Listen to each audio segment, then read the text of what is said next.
All righty, good afternoon almost, or it is officially afternoon, everyone. I hope everybody had a good holiday. We're so happy that you're here to join us for this really exciting opportunity, which is going to be the topic over helping children cope with grief, loss, and separation during the holidays.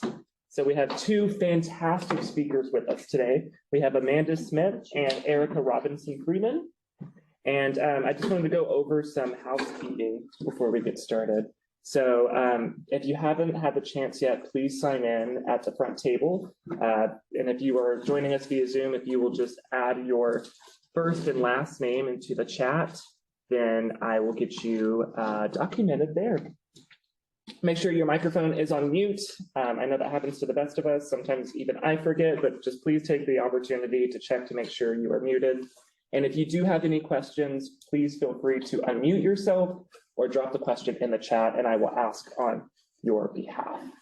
So since it is November, we should have roughly 11 out of our 12 continuing education hours. If you need help getting any of those CE hours, please drop me an email or ask. I'd be happy to provide you with some links that you can use. And I will also document everybody for being here today. So just a reminder, we need 12 of those every single year. Some of our upcoming events, we have class on for December on the 29th. So that was actually yesterday. We will also have it on the 1st, the 6th, and the 8th with a swear-in on the 15th. Upcoming, we have a volunteer inquiry breakfast, which is going to be on the 7th, and it's going to start at 7:30 and go until 9:30. So if you know of anybody that might be interested in becoming a volunteer advocate, we strongly encourage you to bring them. And we're going to be having that here in this room, and it's going to be an opportunity for us to speak to some people who might be interested in becoming a volunteer advocate and getting to know some of the staff as well. Our December continuing education is going to be a little bit earlier this year because of the holiday, but it's going to be on the 14th. It's going to be our very own Victoria presenting on teenagers and how to be in their corner as an advocate. So please stay tuned for that. We're very excited about that as well. On the 18th, we're going to have a speaking opportunity at Pleasant Grove Baptist Church. And just a friendly reminder that after we leave the office on the 23rd of December, we will not be coming back until January 2nd. So we will be out of commission. So it's a good break. It's a pretty good break, right? Yeah, we're very excited about that. So I want to take the opportunity to introduce our two guest speakers today. First up, we have Amanda Schmidt.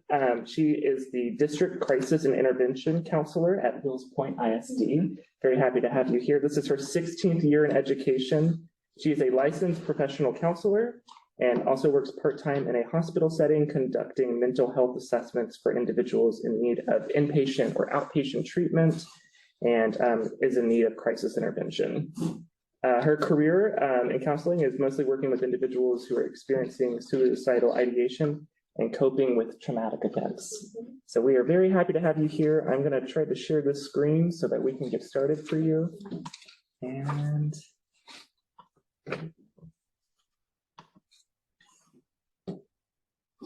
all right, can everybody see, hopefully, what I'm seeing? Looks like I'll try to move this over. There we go. Okay. all right. Good morning. Good morning. Hello. Afternoon, I guess. I drove over here while it was morning. I'm Amanda, as Jared said. He's so kind to say fantastic speaker before you heard me. He already told you a little bit about me, but I am here to talk about grief during the holidays. I feel like the presentation, though, will help you throughout the whole year. So I will get started. I do recommend that you do something lighthearted this afternoon. This is a heavy topic, and anytime you hear something kind of draining or exhausting, it's good to do something light afterwards. I like cute puppy and baby videos, so if that's your thing, do that, or go do something fun that makes you happy. That could be some retail therapy, whatever makes you happy, okay? All right, so I had a co-presenter, but she is out sick today, so you are stuck with me. But I do work for Wills Point ISD, as Jared said. I actually grew up in Wills Point, so it's very familiar to me. This is my second year in this role. They realized that they needed someone to kind of intervene when a student was in crisis and kind of follow through and follow up, because the school counselor's caseload is so high that they are not always able to follow up with children that are hospitalized for psychiatric reasons or after. As you all know, during COVID, we lost a lot of people. So a lot of our kids are still grieving the loss of parents, not just for COVID, but other reasons as well. So today I hope to share a little bit about what to do during the holidays to help some of these kids that you support. I want to remind you about a trauma tip I shared. How many of you were here back in May when I presented with Kendra? Okay, so I shared this back then, but I thought it might be good to share it again. We're going to do some activities together and learn some more tips. And then I want to show you a metaphor you can use with kids. But here's the picture I shared back in May about trauma. As you all know, when you're working with these kids, sometimes they're not regulated, meaning they're all over the place. They're on heightened alert. They're always looking for something scary and bad to happen. So if you could remain regulated and calm while you're dealing with them, it kind of teaches them to get there with you so you can co-regulate together. So let's say you've had a bad morning, you had a flat tire, your husband won't listen to you and you're frustrated. Is it good to interact with a child right after that? Probably not, but you've got to get yourself in the right mindset. We want to bring them into our calm and not join their chaos. So I like this tip that was shared online a few months ago. I think it was shared right before I came here, so I felt like it was really good, but they're going to learn to trust you every time they interact with you as long as you are calm. Is it going to show up? I think. Hello, video. Is it going to pop up? I need to push it one more time.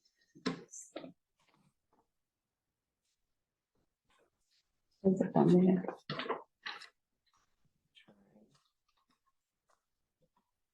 Oh, there it is. All right, so before I hit play on this video, it's about 6.5 minutes talking about grief.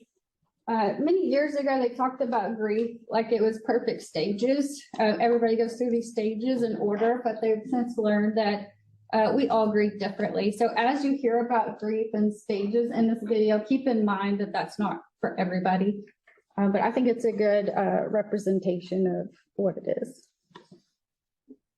If it starts. Okay.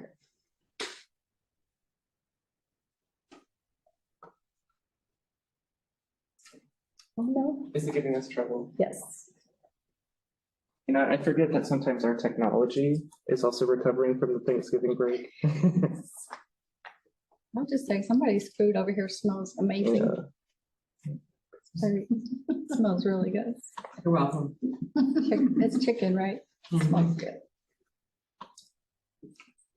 So it's right there. Number 4.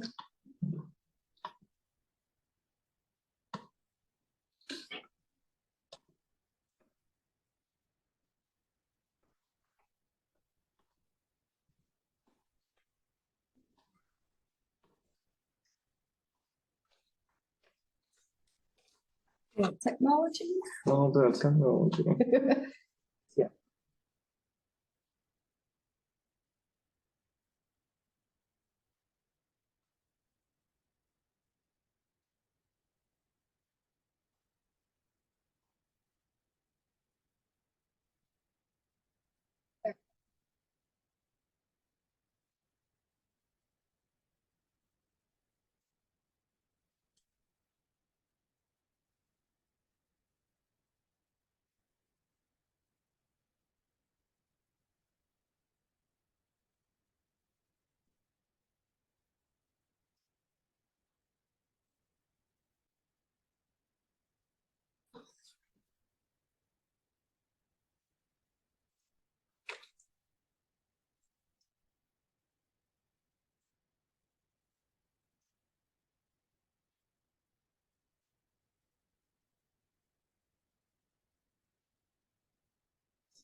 Or, time means little to the act of grieving. It does not heal all wounds, but merely smooths them over, making it easier to forget their presence. It'll get better is nice, though not necessarily true. And that's okay. There are some things that'll never really go away. Some scars never fade, but that's a fact of life and part of you. It's normal to still be haunted by things that happened long ago, to still grieve years later. Do not be down on yourself for being emotionally caught up in the past sometimes. You can't just ignore trauma and tragedy and hope that it'll go away. Nothing fixes itself. To heal requires treatment, whether that be through outside assistance or internal reflection. Acceptance will not just roll around to you. You have to get there yourself. 5. Acceptance is more complicated than just admitting to a loss. Acceptance is not a finish line. There is no real finish line with grieving, because grief is not a marathon. Rather than a straight shot to the end, it's a winding and confusing maze. Nor is it a one-and-done thing. More than likely, you will find yourself going through the cycle of grief several times throughout your life, and chances are you will grieve the same thing more than once. You can regress, and that's perfectly okay. You could be done with grieving for years when suddenly something triggers you and you have to go through it all over again. This usually happens if you did not let yourself grieve properly the first time, but it can still happen to those that have had the proper closure. We're never really done with grieving. We will grieve for as long as we live. The cycle of grief goes hand in hand with the cycle of life, but that is nothing to be afraid of. In order to accept our losses, we must accept the cycle of grief for all that it is. We hope you enjoyed this video, and if you're grieving, we hope that you fully allow yourself to do so. Or maybe you know someone who's grieving. Share this video with them. As always, thanks for watching.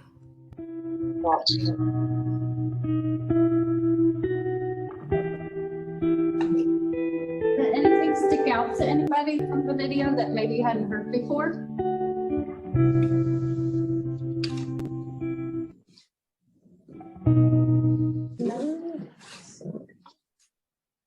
One thing in there, it may sound silly to some people, but let's say I've been getting paid $1,000 a month, if not more, just from this one. And I don't know if you can see this, but it's called Audible. Okay, so I'm going to show you right here. I have a check from Audible. This is for $1,100. I'm talking about. This Roll with it. Be flexible. But one thing they mention is like your book series. Let's say you're really into a book or a TV show and it's over. You get really into the characters and suddenly it's over and you're sad. So that's grief as well. With middle schoolers, something I notice a lot is they've gone to school with these kids since kindergarten, about fourth, fifth, sixth grade, they start going separate ways. And they're just so upset because that was my best friend. What happened? But they just start making new friends, and it's a grieving process for them. So we want them to feel like it's normal, okay? All right. So a few years ago, I was listening to a podcast with Kim Goldman. Do y'all know who that is? Ron Goldman, that was killed during the O.J. Simpson. You know, I know he wasn't convicted, but during all that, I think somebody's on the phone. But I was listening to a podcast that had David Kessler on it. He was on there with Kim Goldman. And he talked about what grief is. Grief is love that has nowhere to go.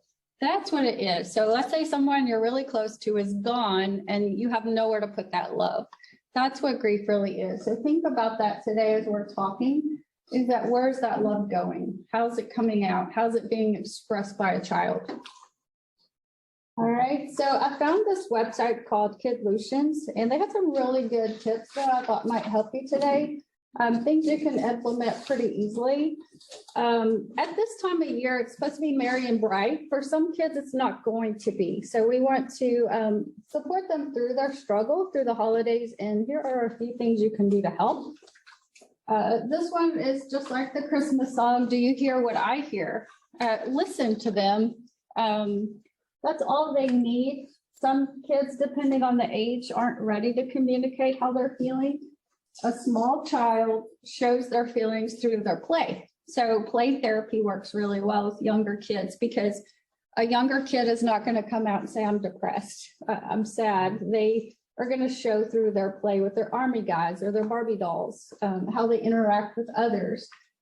Older kids, you may hear some grumbling, some eye rolling.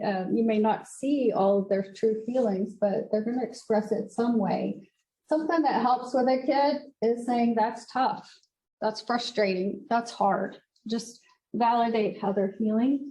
If that doesn't work, think about your own self. If you were grieving or separated from someone or away from your family, what would be helpful to you in that moment? You could say something like, man, I bet it's really hard not to be with your mom during Christmas, and then just stop and pause.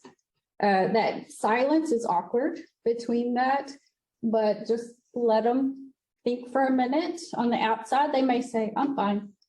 It's okay. They may be silent. They may laugh or give you a tough guy comment, but on the inside, they might be saying, wow, thank you. I really needed to hear that. They may just not say it in those words, but those are some other things you can say. Number 2 is to allow all feelings, good or bad. Christmas is not happy for everybody. Thanksgiving's not happy for everybody. Does anybody ever have family drama at your events? We all do, right? So it's going to be a little tough. So it's normal for us to want to tell kids it's going to be okay, but sometimes it's just not, right? You guys know this. Sometimes we're afraid to acknowledge loss because we see kids are smiling, laughing, playing. That doesn't mean they're not feeling something. I can remember, was it 2018, the Parkland shooting in Florida?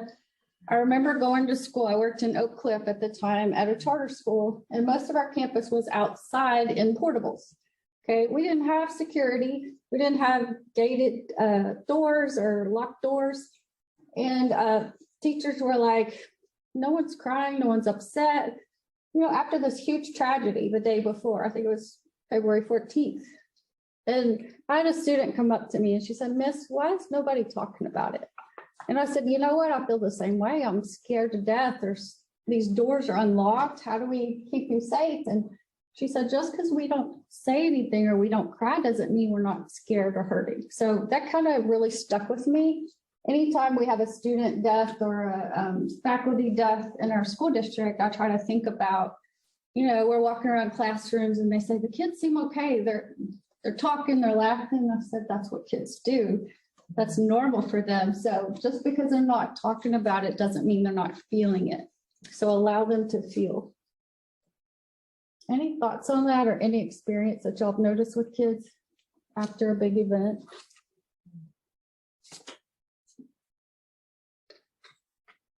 I just think it's important for all of us to remember our kids are away from everything that's familiar. And so that's something that's very difficult for us to understand because we see them in a treatment facility or a really sweet family setting with a foster family and think, oh, well, they're going to have a good Christmas. It'll be fine, but they're still missing that connection piece that they have with their family. That person's always on their mind, regardless. Good point. Thank you. Now, some kids, you know, like we said, aren't going to express themselves through words. I say talk to them about dance, exercise. Some people like to draw. They play guitar. That's a healthy way to express their feelings as well.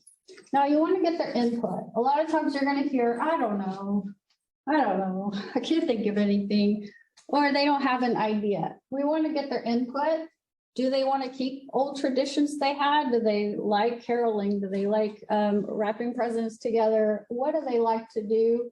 Or what do they think maybe next year? I'm not ready this year for that tradition. So play it by ear and just kind of tweak it as you go. Now, a child that's been abused or neglected, maybe they don't want any reminders of that person yet.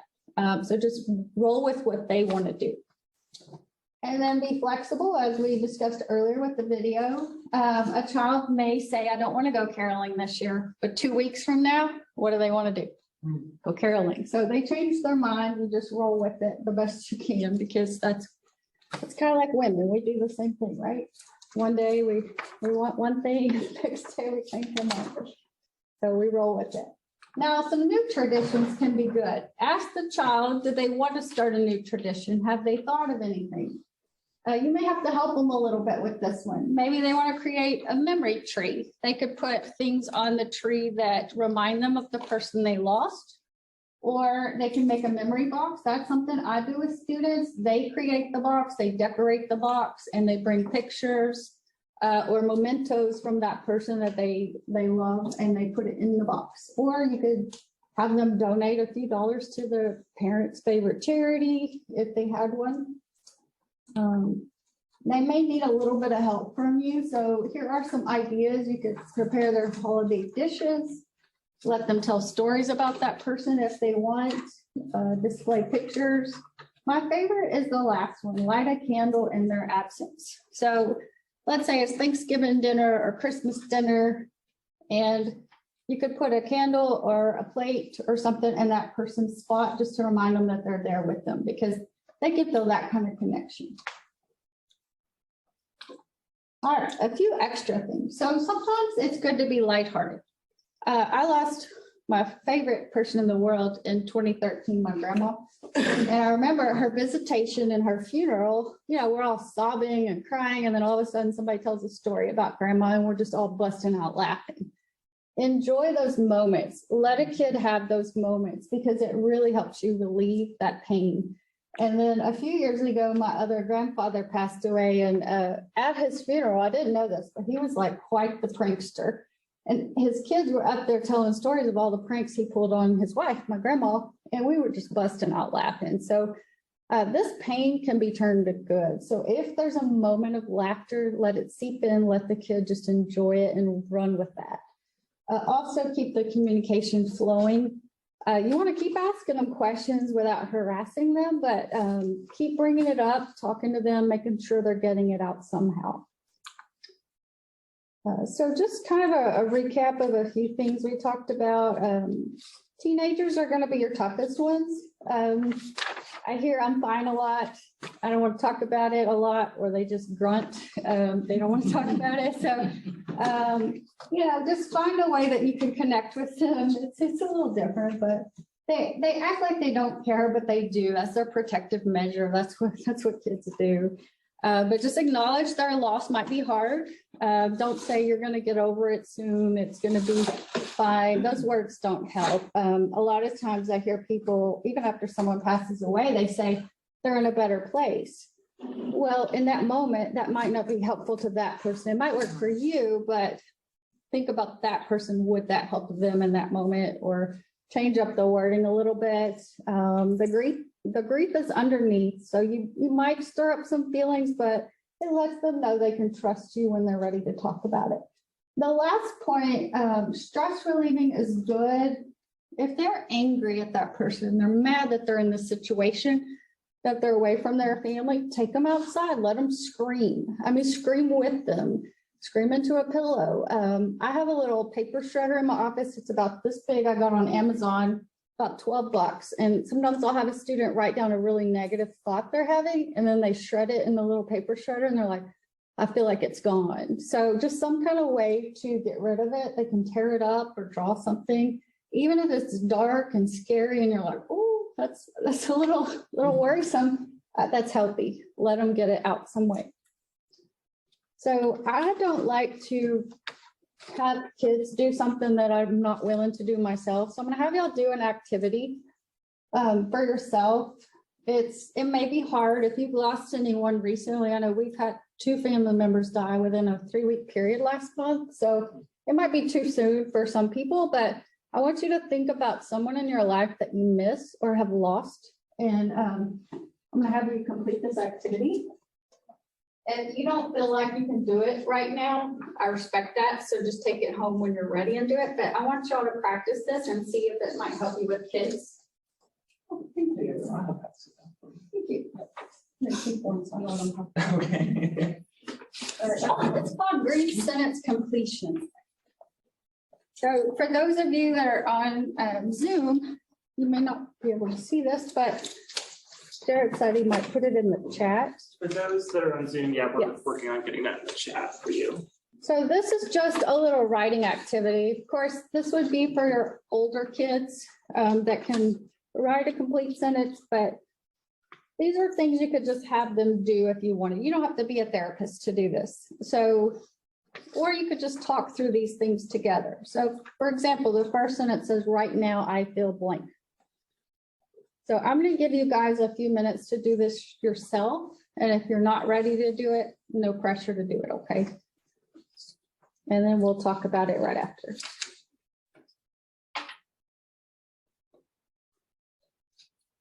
Keep a family member or friend in mind while you're writing.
Give you another minute or two, and if you need to finish it later, you can.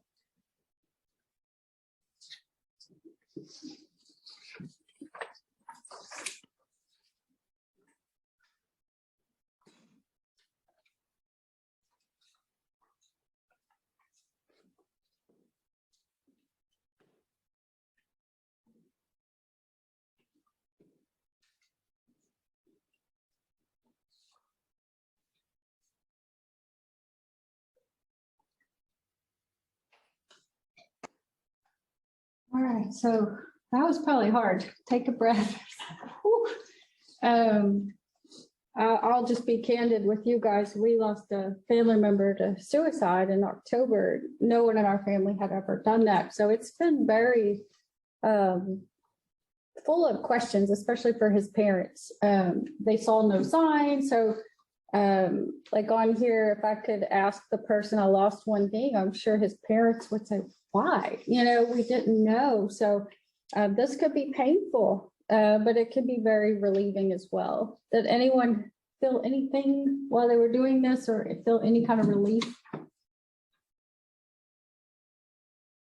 It's kind of sad. It's sad, yeah.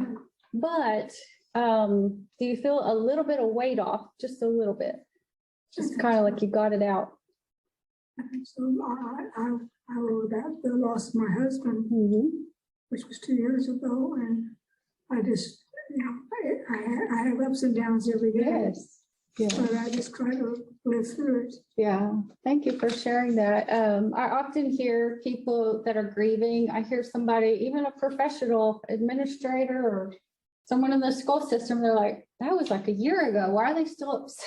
I'm like, oh, that's not the right thing to say. It's 9.5 years. Yes. I still get upset. Yes, it So, will hit you in that these doesn't weird mean- moments. Yes. Like you could just be out walking and smell a flower and it can remind you of a person. So grief is not time sensitive. It just happens when it happens, right? Okay, so thank you all for being vulnerable and willing to do that. The last thing I want to show you is called, it's a metaphor. This can help you, a family member or a kid, picture yourself or a child with a huge block of ice on their chest as I read this to you. Losing someone you care about is like being hit in the chest with a gigantic block of ice that sticks to your chest. The ice block is so big you can barely focus on or see anything else that's going on. It feels so heavy on your chest, it makes it difficult to do ordinary things. You may feel like you're having trouble breathing or thinking clearly. You might even lose interest in doing things you used to enjoy, like baseball or dancing. But you won't feel like this forever. You need to learn to adjust your life to do things differently and in a new way because you have the giant ice block on your chest now. So you can change some of your routines. And as time goes by, you learn how to do the special things in your life, like birthday parties, holidays, with this big block of ice on your chest. And with each day that passes and with each new thing that you do over time, the giant ice ball slowly melts because each day, very slowly, one tiny drip melts off. As time goes by, without you even noticing it, the ice block gets smaller and lighter as it melts to the point where you don't even notice it anymore and it doesn't disrupt your life like it once did. You always remember the big block of ice, but it no longer weighs you down or interferes with your daily life. I really thought that was powerful. It's a good way to look at it. Yes. So we did have one comment in the chat. Somebody said that their mom had committed suicide and that they understand why the questions were helpful. Yeah, good. Thank you for sharing. All right, so I want to end this by saying thank you guys for being here for these kids. You don't have to do this. You chose to do this, and it's very draining at times, I'm sure. So thank you for donating your time for them. And, you know, life changes at the drop of a hat, but without change, we don't have butterflies. We don't have the beautiful things in life. So I wanted to leave you with those few things. I'm also going to give you a few brochures you can take home. One of them is a grief and loss brochure that I share with adolescents and teenagers. I like to color. I don't know about you guys, but it has some mandalas and they can color. But if you want to take a couple for kids you may work with, it just talks about grief and loss for them and helps them get through it and talks about memories. But if they like to color, you can have that and then some other information. Do you all have any questions? Thank you for listening.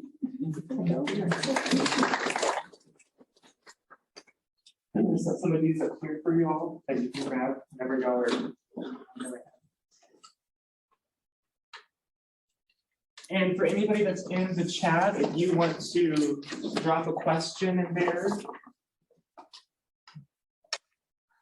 Are there any grief shared counseling options for kids in Tyler now?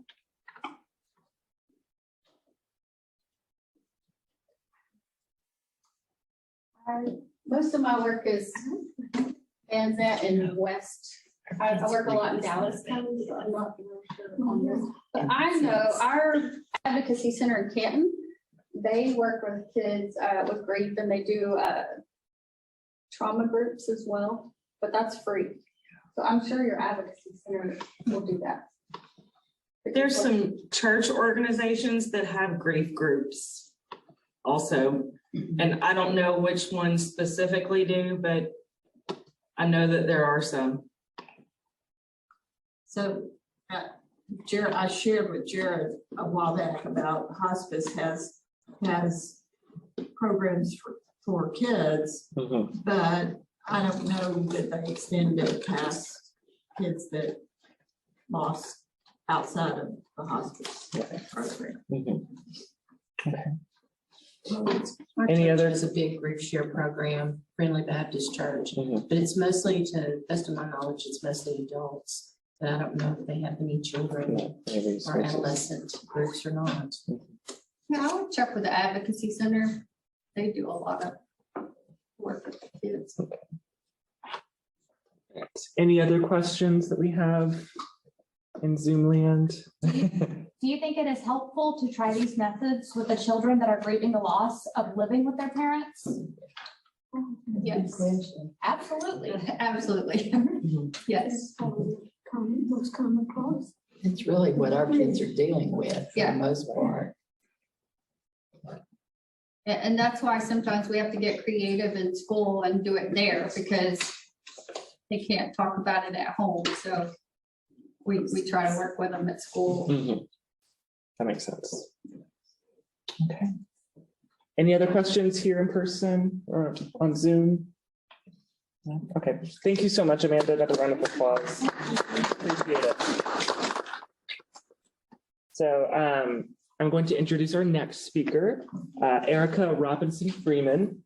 So Erica is a licensed clinical social worker who has experience in child welfare, the healthcare social work field, and children and families dealing with mental health, and also has some experience in hospice care. So Erica began her career in CPS, and where she worked with families in urban and outlying counties, which is applicable to us because we serve two very rural counties.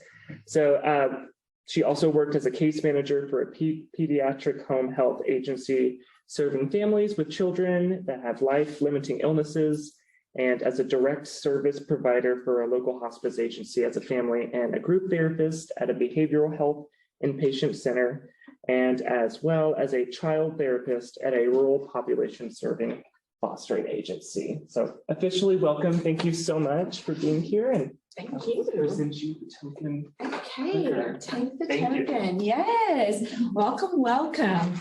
Amanda did an amazing job of talking about ways that you, when you're working with your children as a CASA advocate, to address grief with the children. And I'm going to take the relay stick and talk about ways that you, as the advocate, can address maybe some of the things that you are feeling this holiday season in terms of triggers and grief, because I have found in my journey through social work, I've been a social worker for almost 20 years, and I've been a social work educator for about 12, is that one of the best ways that we can help children is to help ourselves and help the people that support the children. And so if we're able to identify our triggers and work through things, then we will be in a better place to help the children. So I use a lot of irreverence when I talk about things, just because, well, I'm a social worker and we do those kinds of things. We're up in people's business and intimate things. And so sometimes humor is one of our best coping skills. So that's kind of where my talk comes in. And so the title is somewhere between bubble baths and bah humbug. A lot of times we hear so much buzzwords about self-care, and self-care is so important. And a lot of times we hear things like, well, eat some chocolate, that is yummy. Take a bubble bath, those are also nice. And all sorts of things, and those are great. But they don't necessarily get us to where we need to be in terms of the holidays especially. So it is okay for us to have a bah humbug like this little owl has, this little sign during the holidays, because we have a lot of expectations on us. And y'all that work directly with children who are in really vulnerable and hard places, you have extra on you, not just things that you would normally have in your personal life, but you have that extra burden of what they're feeling, that empathic part of your life as well. And so it's okay when society expects us to be all holiday happy. And the same for the kiddos too, that we're not, that we're kind of bah humbug. So we're going to normalize a little bit of the bah humbug today. Talk about it. Speaking of, so I like to use analogies when I teach, when I work with my clients. I have, in my past, I've spent a lot of time working with children who have been either in the foster care system or have come from really hard places. And now I've transitioned to more work with adults who have been in those places and hadn't really had the support like many of these children have with y'all. So that brings me to analogies. I like to use analogies, and I found that the analogies that I used with my children when I, worked at the foster care agency and at CPS, et cetera, work really well for adults too. So here's our fruitcake. Raise your hand. And if you're on Zoom, you can raise your hand as well. If you enjoy fruit cakes. Look at the fruitcake, folks. Now, good. So, okay, so we've got about in the room, about a 50-50 split of people that like fruitcakes. I'm not going to judge you if you like them or if you don't like them, but they're good. So those of you who like them and have eaten them, you can maybe understand this analogy in a little different way as well. Fruitcakes start out soft, right? They're supposed to be soft. I mean, I know they're a little nutty and a little fruity, but then for those of us that don't necessarily eat fruitcake and we're gifted them, Collins Street Bakery or homemade or whatever, they sit there on our counter and they become very hard. So that is what our talk today is going to do. We're going to move from soft places, which is fruitcake if you think it's yummy, that's soft, and when you first get it, to those hard places, the fruitcake that's sat out and is sad, and lonely, and sitting there, because there's a lot of benefit in both. Also, I like to give gifts. I don't like to come anywhere empty-handed. So here's the deal. We have a door prize. In the room, if you're in the room, it's behind you next to the tree. But for Zoom, I have a picture here. Now, I'll give a little background about the door prize. This all relates, tying it all together. So, when we experience loss, when we experience things that aren't so happy during the holidays, it can come in many forms. And for example, right after 2 weeks after my first daughter was born in 1996, I lost both of my grandparents on my dad's side, my dad. They both died within 2 weeks of each other. And I know that can happen. But for my father, it was very hard because he lost both his parents kind of unexpectedly. They were sick, but we didn't know how sick they were. And then, of course, he had the birth of his granddaughter, so he had those conflicted feelings. Holidays are hard. And then later, we lost my other grandmother right at Christmas time. December must be the time.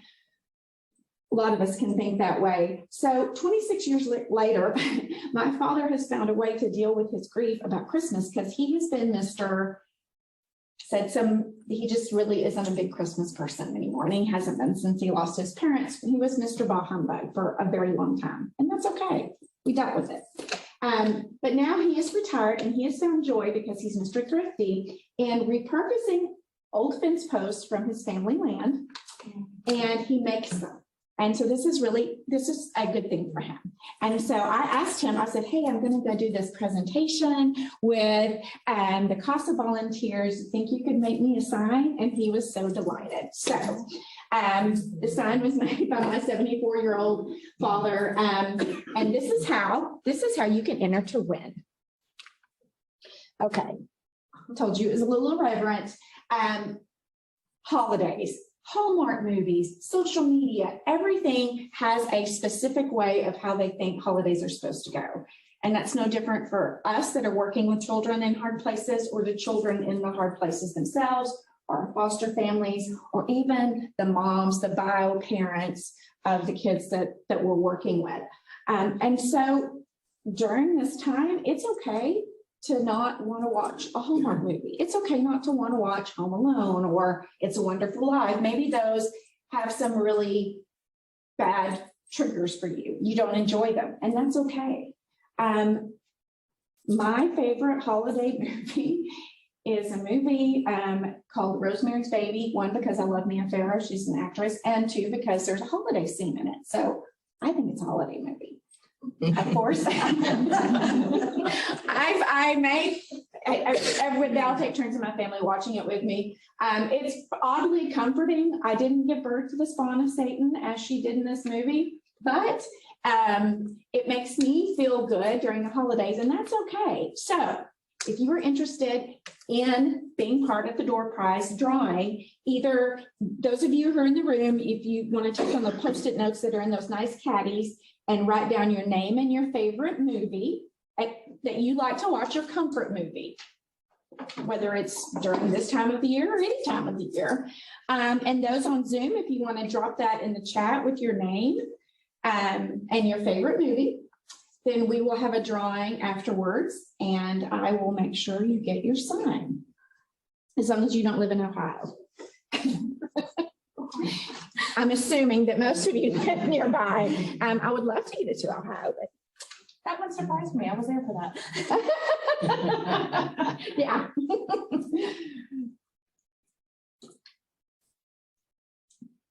I've never heard of that movie. I'm gonna have to look it up now. Yes. Yes, directed by Roman Polanski, who has a very scandalous past. Yeah, there's a holiday scene in there. Counts. It was a scandalous movie for its time, for sure. Wasn't it though? Right? Yeah. There's a big debate with Die Hard as well, because there's some Christmas in there. Yeah. It's not a Christmas. Yes. We have kind of designated what's a Christmas movie, what's not a Christmas movie. Yeah. But it's based on a book. It's a good book too, but. Okay. So before we can talk about good coping skills for us and how to address our triggers from both soft places and hard places, we need to be open with ourselves and kind of understand what we dread and to normalize that it's okay to dread some things about the holidays. You can love the holidays, and there might be a few things that you dread about it. You could dread the whole thing about the holidays. There is no right or wrong way. And the same for the kiddos that we're serving and the parents that we're working with, or the providers that we're working with. It could be something as easy as dreading, maybe everyone expects you to make cookies and you don't really like making cookies. Maybe you burn them, maybe you're trying not to eat cookies and you eat cookie dough. It could be anything from or it could be something a little harder, which would be maybe being in an environment that gives you, provides you with bad memories. You're around people that you aren't really jazzed about being around, those kinds of things. So talked about holidays, the family dramas Amanda mentioned. if anyone wants to share what you dread, you may now or in the chat. So I'll leave that open. If not, I have one I can offer to you.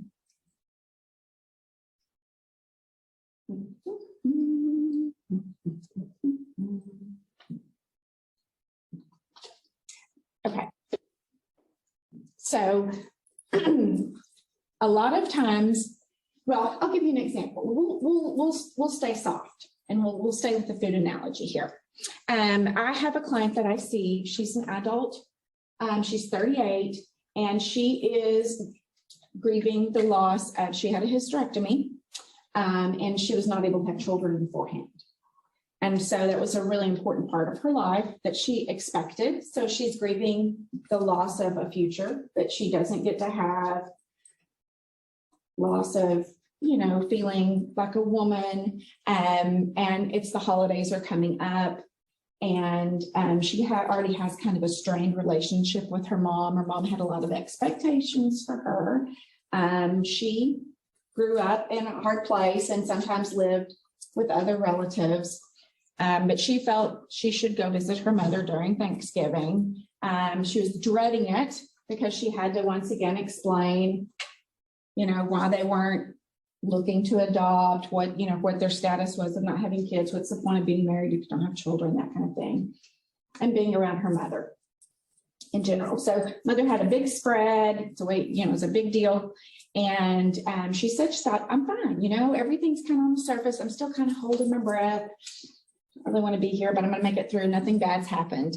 And then someone was going through the serving line and they dropped a spoon on the floor because, you know, because we drop things, and it had mashed potatoes on it and it hit the floor, and her mother immediately, it wasn't her, it wasn't my client, it was somebody else getting food, jumped on him and said, how could you do that? I have an old dog. The old dog's going to eat the mashed potatoes and die. You know, just this huge, giant, you know, over response, inappropriate response to it. And my client said that second, that was the trigger. She was right back to being 9 years old, right back to listening to her mom say the same thing to her. Maybe not about mashed potatoes, but how could you do this? You know, the slightest human mistake that people make. And so then she went right back to where she was. And so she said, yep, this is what I was dreading. I was dreading that. I was waiting. I was holding my breath, waiting for that to happen. And it happened. So there's lots of things that we can dread about the holidays. We have some people in chat that want to share what they dread. Awesome. So somebody said that cooking while others are visiting in the other room. Yes, I'm missing out. Somebody said dreading paperwork. And another person said, you know, of course, family drama and the holidays by family members. Yeah. And someone also did clarify that Die Hard is the Christmas movie. Okay. Well, there you go. So, if Die Hard can be one, so can Rosemary's Baby. I love it. I love us thinking outside the box. Yes, it is okay for us to feel both happy and sad, dreading and anticipating the holidays, right? We have those expectations, and there's things we can control about them and some things we can't control. So it's like the paperwork, you know, if you're off from work or you're doing stuff, you know, your work doesn't just stop because the date on the calendar says it's Thanksgiving or it's Christmas or Hanukkah or whatever we celebrate during the season. It keeps going on. So it is completely okay to be conflicted and to dread. Allow yourself that.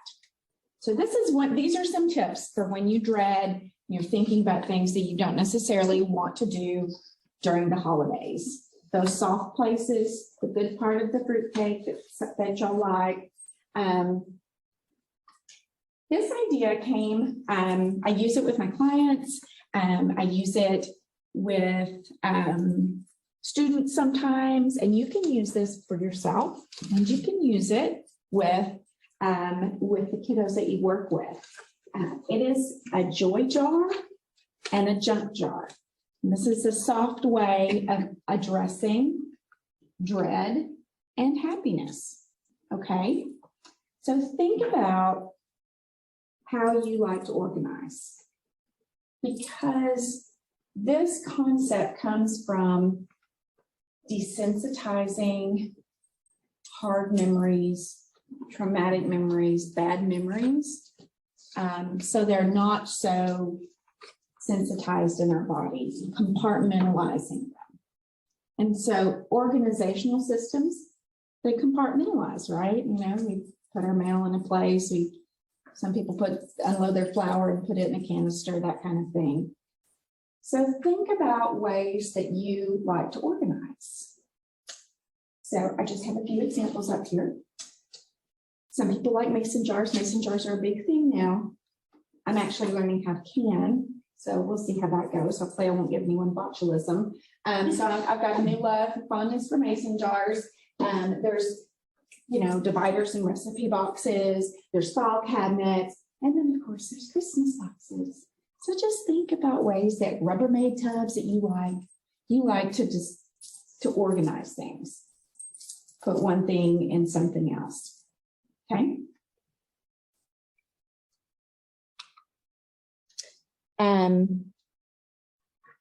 Hold on to that thought, okay? Be thinking about how you like to organize. Because going back to desensitizing and also having a place to put your joy, to address that divide between dread and joy. What happens in our brain and in our memories is that we have worry, which we can think of as living in our brain. Probably doesn't have Christmas lights wrapped around it, but I thought that was kind of fun. And then what our thoughts do and our worry does is that it can manifest in our affect or our emotions in terms of how we feel about something. So we think about it, we feel about it, and then it can show up in our bodies. So like for my client, she immediately lost her appetite. Her heart started racing. She wanted to walk out of the room. She wanted to get the heck out of Dodge. So some of the ways that stress affects our body, our mind and our emotions and our body are all working together. Maybe you've experienced this before. You can look for it in yourself and others and the kiddos that we serve.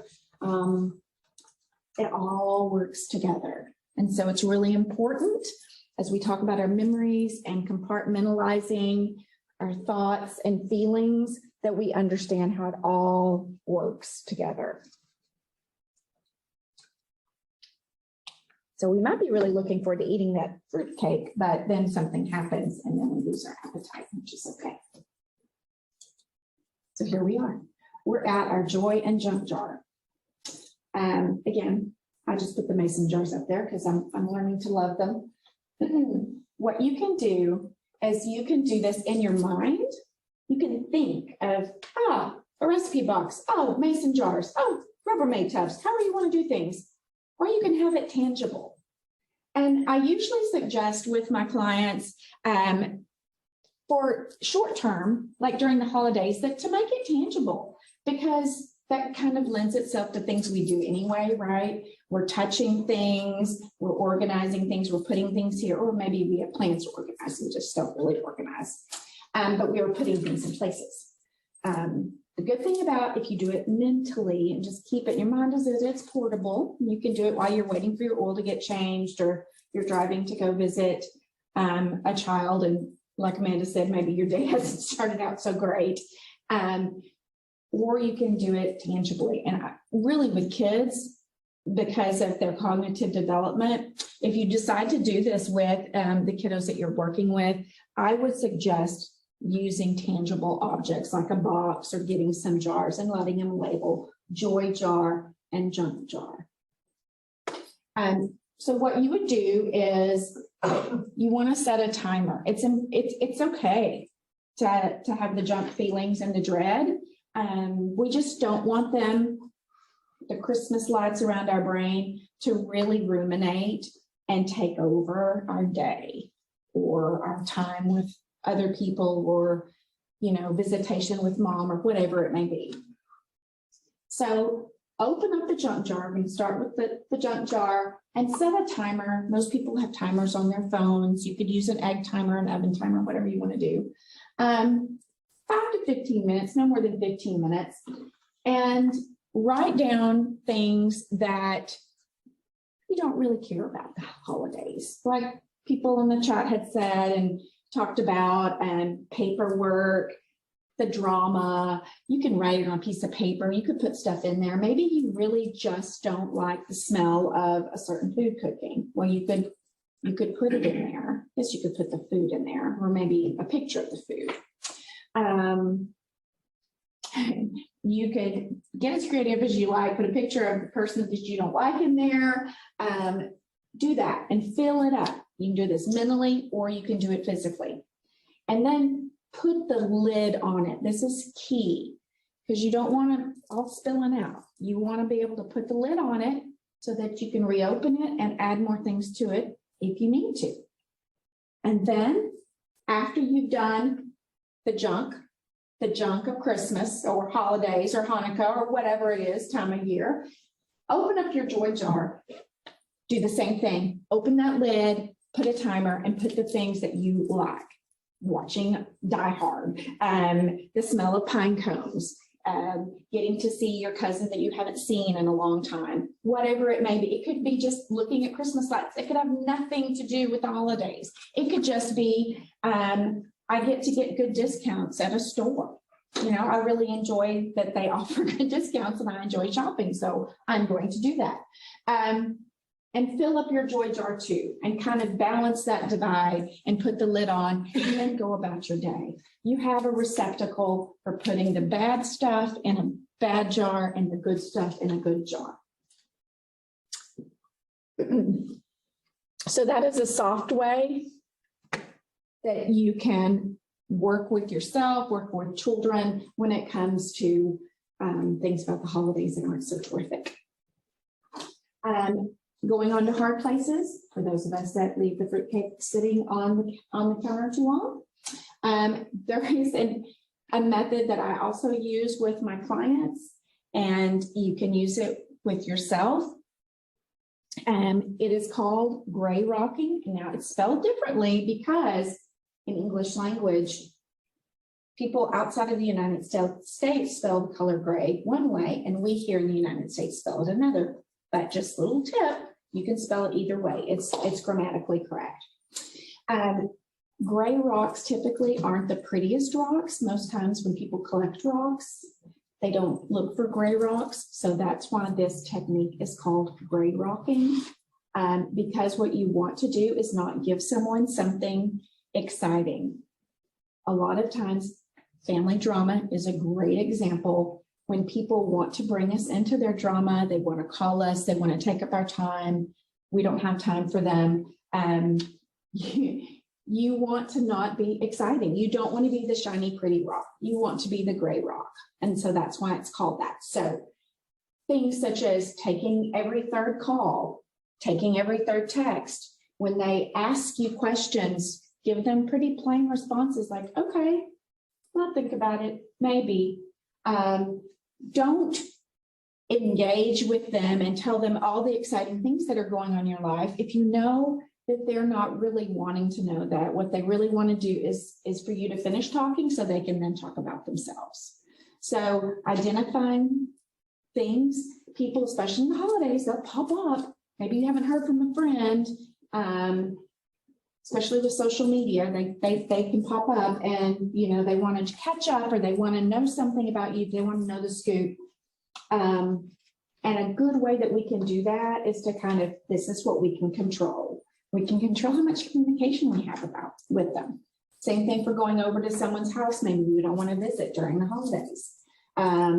Maybe say, okay, yeah, I can come. I can only come for about 30 minutes though, because I have another engagement or something like that. So that you're not feeding into the shininess that they want from you, because a lot of times that's what people want from you. I've never heard of this method, but it makes so much sense because I'm thinking of people right now that I'm like, whoa. Yeah, Because I've had even bosses they'll say, how was your weekend? And then they immediately start talking about themselves and I'm like, they don't really care They don't what I care. did this weekend. They don't care. Yeah. No, they don't care. They're just, yes, they just want to be able to tell what they want to tell. Yeah. Yes, exactly. And it's hard because we are socialized in terms of how we communicate to be responsive, right? Especially those of us in the helping profession. But to identify that those are those people that maybe you can't break off the relationship completely. Using this technique with my daughter. She has a friend who is not really a friend. You know, it's one of those that just always needs something from her, but never fills her cup up. And she's in her early 20s. And so it's too hard for her right now just to cut ties and say, to heck with you, I'm never taking your call again. And that can be true for people that we're in our 50s, 60s, 70s, doesn't matter how old you are. It can be hard, especially if that's a long-term relationship with someone. And so gray rocking is a great way to just kind of taper that off and teach them that you're not going to engage. And maybe they'll give up and move on to a shiny rock. Or maybe at least you've set some boundaries. Any questions?